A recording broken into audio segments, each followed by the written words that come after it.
Today, we're running over the 3 biggest scams that you'll find in the grocery store when it comes to the meat aisle and why you should pay attention to them. First off, it's clear to say, not all these labels are true for all meat and all farmers.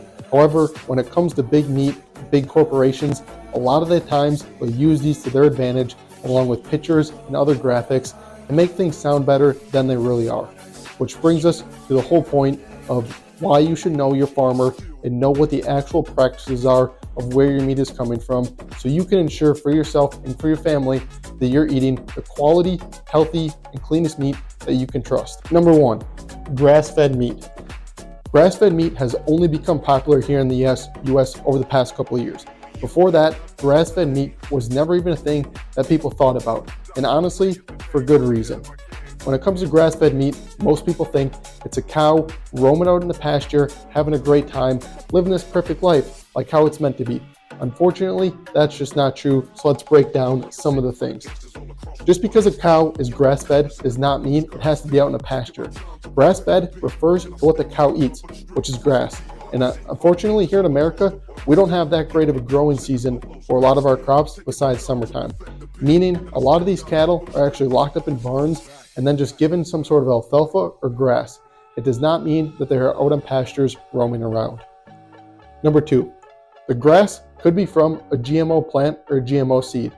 Just because a cow is grass-fed does not mean it's eating non-GMO feed. Alfalfa could very well be from a GMO seed, which we will hit on next.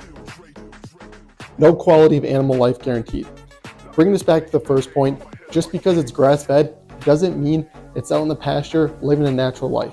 A grass-fed cow could literally be locked in a barn, in a stanchion, in a stall, just being fed grass for it to be considered grass-fed. Number 2, non-GMO. Let's break down what GMO actually means. Most people think just because an animal is fed non-GMO grains, non-GMO grass, non-GMO corn, means that it's like this perfect organic thing that just came from the ground, wasn't touched until it went to the cow's stomach. Unfortunately, that's just not true. The only thing GMO refers to is the actual seed of the plant. GMO stands for genetically modified organism, meaning plant seeds are messed with in labs to ensure a better quality of growth, higher output for the farmers. Meaning the farmers can get more bang for their buck because they're getting a more resilient seed that will grow taller, that will grow faster. Non-GMO does not refer to any sort of chemicals. A seed could be non-GMO, but it could still be sprayed with chemicals used by farmers to keep bugs off. GMO seeds are actually used to be genetically modified to keep bugs away naturally, so farmers don't have to spray the crops.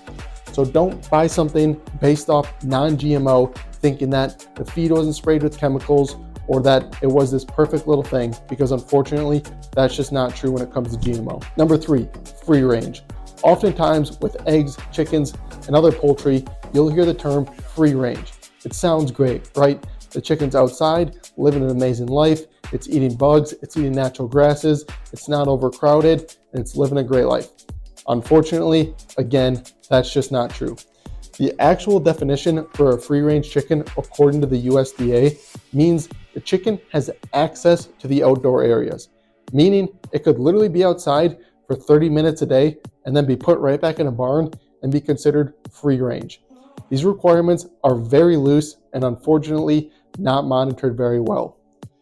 Also, when it comes to free range, there is no guarantee of the quality of the outside it could be in. Meaning, the chickens could be let outside in a pasture full of mud with nothing but rocks and mud below their feet with their outside time and still be considered free range. Finally, it has nothing to do with how many chickens are in how big of a space.